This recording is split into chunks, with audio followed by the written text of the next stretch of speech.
तो भाइयों UFC 289 का मीडिया डे हो चुका है और मीडिया डे मेरे हिसाब से फाइट वीक का एक बहुत ही इंपॉर्टेंट दिन होता है। इससे हम जैसे एनालिस्ट और बहुत सारे लोग आप में से भी ये अंदाज़ा लगा सकते हो कि फाइट में जो फाइटर जा रहा है उसकी मेंटालिटी कैसी है, वो अपने इंटरव्यूज़ में क्या क्या चीज़ें बोल रहा है। और कल के फाइट्स में हमको पता है कि जो UFC 289 की फाइट है उसमें सबसे इंपॉर्टेंट फाइट है हमारे लिए चार्ल्स ओलिवेरा वर्सेस बेनिल डैरिउश। और इस फाइट के जो इंटरव्यूज़ हुए दोनों फाइटर्स के, उसमें इन्होंने बहुत सारी इंटरेस्टिंग चीज़ें बात करी हैं। और बेनिल डैरिउश ने अपने टाइटल शॉट से रिगार्डिंग बहुत सारी चीज़ों के बारे में बात करा है और इस्लाम मकाशेव को उन्होंने क्या मैसेज भेजा है अपने इंटरव्यू के थ्रू, उसके बारे में भी हम बात करेंगे इस वीडियो में। लेकिन भाई उससे पहले आप सब वीडियो को लाइक कर दीजिएगा और UFC का ऐसा ही कंटेंट अगर आपको हिंदी में देखना पसंद है तो प्लीज़ चैनल को सब्सक्राइब भी कर दीजिएगा। तो भाइयों ये जो फाइट है चार्ल्स ओलिवेरा वर्सेस बेनिल डैरिउश, ये कहीं ना कहीं नंबर 1 कंटेंडर फाइट है और मोस्ट प्रॉब्ली इन दोनों में से ही फाइटर्स में से जो जीतेगा वो अगला चैलेंज करेगा इस्लाम मकाशेव को लाइट वेट टाइटल के लिए। तो यहाँ पर बेनिल डैरिउश से ये पूछा गया कि अगर आप इसमें यहाँ पर कंटेंडर बन जाते हैं लाइट वेट चैंपियनशिप के लिए तो अपनी फाइट इस्लाम मकाशेव के अगेंस्ट आप कैसी प्ले आउट करते देखते हैं और इस्लाम मकाशेव को एज अपोनेंट आप कैसा जज करते हैं। तो उन्होंने इस चीज़ का रिप्लाई करते हुए ये बोला कि वो इस्लाम मकाशेव की स्किल्स को रिस्पेक्ट करते हैं, बट बेनिल डैरिउश को ये नहीं लगता कि इस्लाम मकाशेव कुछ भी ऐसा प्रेजेंट करते हैं जो कि बेनिल डैरिउश उनसे ख़राब करते हैं। उनको लगता है कि बेनिल डैरिउश को ऐसा लगता है कि इस्लाम मकाशेव जो भी करते हैं रेसलिंग स्ट्राइकिंग वगैरह वो उनसे ज़्यादा बेटर कर सकते हैं इस्लाम मकाशेव से बेनिल डैरिउश, ऐसा बेनिल डैरिउश का मानना है। उन्होंने कहा कि इस्लाम मकाशेव के गेम प्लान में उनको ऐसा कुछ भी नहीं दिखता, उसको वो काउंटर नहीं कर सकते। और बेनिल डैरिउश का ये कहना है कि इस्लाम मकाशेव के गेम प्लान में और फाइटिंग स्टाइल में उनको ऐसा कुछ भी नहीं दिखता जिसको वो खुद ना रिप्लिकेट कर सकें और उससे ज़्यादा बेटर रेप्लिकेट कर सकते हैं, ऐसा बेनिल डैरिउश का मानना है इस्लाम मकाशेव के आगे। और ऐसा सिर्फ बेनिल डैरिउश ने बोला ही नहीं है, ऐसा बोलने के पीछे अपनी रीजनिंग ये दी बेनिल डैरिउश ने कि उन्होंने कहा कि इस्लाम मकाशेव किस चीज़ के लिए फेमस है, रेसलिंग के लिए।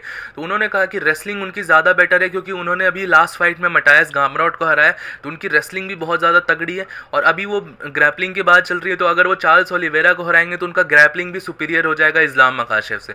और यहाँ पर स्ट्राइकिंग की बात करें तो सब बोलते हैं कि बेनिल डैरिउश के पास नॉकआउट पावर है वगैरह वगैरह।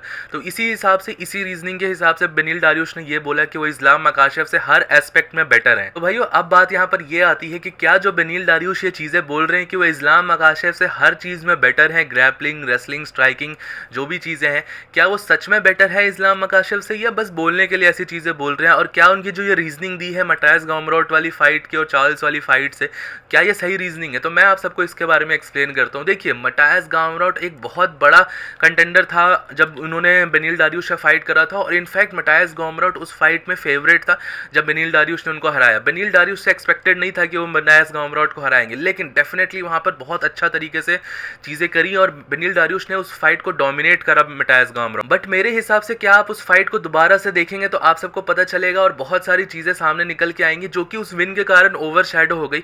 मेरे ओपिनियन में मैं आप सबसे एक क्वेश्चन पूछना चाहता हूँ, क्या मटायस गामरॉट एक भी टेक डाउन लैंड नहीं करवा पाए बेनिल डैरिउश पे? उस फाइट में देखोगे तो फर्स्ट राउंड में मल्टीपल टेक डाउन्स लैंड करवाए मटायस गामरॉट ने बेनिल डैरिउश के ऊपर और फिर धीरे धीरे वो गामरॉट जो था वो स्लो डाउन हो गया, उसकी रेसलिंग थोड़ी वीक हो गई क्योंकि उसका कार्डियो इशू दिख रहा था मुझे, वो थोड़ा थका हुआ लग रहा था, वो थोड़ा आउटपेस लग रहा था बेनिल डैरिउश के अगेंस्ट। तो ये सारी चीज़ें भी यहाँ पर नोटिस करने वाली होगी, लेकिन ऐसा नहीं था कि बेनिल डैरिउश उसके अगेंस्ट पूरा 100% टेक डाउन डिफेंस कर पा रहे थे। और एक चीज़ और देखना पड़ेगा, मटायस गामरॉट वहाँ पर फर्स्ट टाइम कोई बहुत बड़े लेवल पे फाइट कर रहा था। वो अच्छा रेसलर है नो डाउट, मैं उसको उसकी क्रेडिबिलिटी को यहाँ पे वो नहीं कर रहा, ना ही बेनिल डैरिउश की विन को डिस्क्रेडिट कर रहा हूँ। बट यहाँ पर देखना होगा मटायस गामरॉट की लिटरली फर्स्ट फाइट थी हाई स्टेज पे और यहाँ पर मुझे ऐसा लग रहा है कि उसके पास थोड़ा नर्व्स का भी इशू था उस फाइट में। और देखिए यहाँ पर इस्लाम मकाशेव और मटायस गामरॉट को कंपेयर नहीं करा जाता है, दोनों की रेसलिंग अलग है, दोनों की रेसलिंग बहुत हाई लेवल है और इस्लाम मकाशेव एक नेक्स्ट लेवल पे आता है।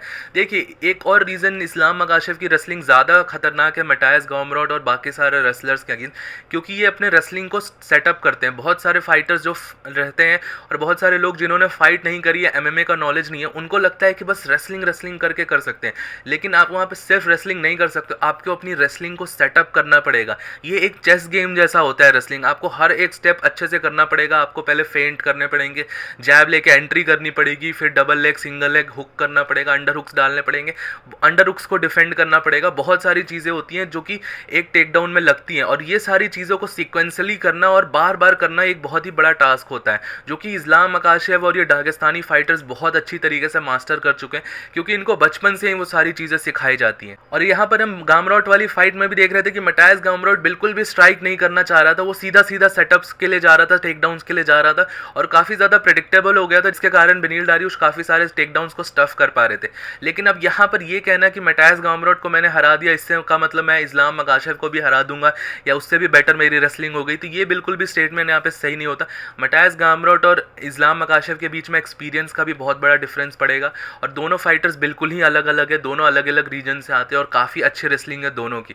तो मेरे को ऐसा लगता है कि मटायस गामरॉट से बहुत ही बेटर रेसलर है इस्लाम मकाशेव, और साथ ही साथ इस्लाम मकाशेव के पास स्ट्राइकिंग भी बहुत अच्छी है, किक बॉक्सिंग भी अच्छी है, क्योंकि हमने देखा लास्ट फाइट में अलेक्जेंडर वोल्कानोव्स्की के अगेंस्ट स्ट्राइकिंग भी बहुत अच्छी कर रहे थे इस्लाम मकाशेव, और साथ ही साथ नॉकआउट पावर भी है। तो ये सारी चीज़ें भी डिफरेंशियल क्रिएट करेंगी यहाँ पर बेनिल डारियुश की अगर फाइट होती है इस्लाम मकाशेव के अगेंस्ट। बेनिल डारियुश ये प्री कंसीव्ड नोशन से नहीं जा सकते हैं कि मटायस गामरॉट को उन्होंने डोमिनेट करा है तो इस्लाम मकाशेव को भी कर देंगे। तो भाइयों यही था मेरा ओपिनियन इस बारे में, मैंने आप सबको सब कुछ एक्सप्लेन कर दिया है। आई होप आप सबको सब कुछ समझ आ गया होगा। अब आप सबकी ये ड्यूटी है कि आप सब मुझे नीचे कमेंट सेक्शन में अपना ओपिनियन जरूर से बताइएगा। वीडियो पसंद आई होगी तो वीडियो को लाइक कर दीजिएगा, चैनल को सब्सक्राइब कर दीजिएगा ऐसे ही UFC की और वीडियोस हिंदी के अंदर देखने के लिए। टिल देन मिलता हूँ आप सबको नेक्स्ट वीडियो में अगले अपडेट के साथ। Bye bye.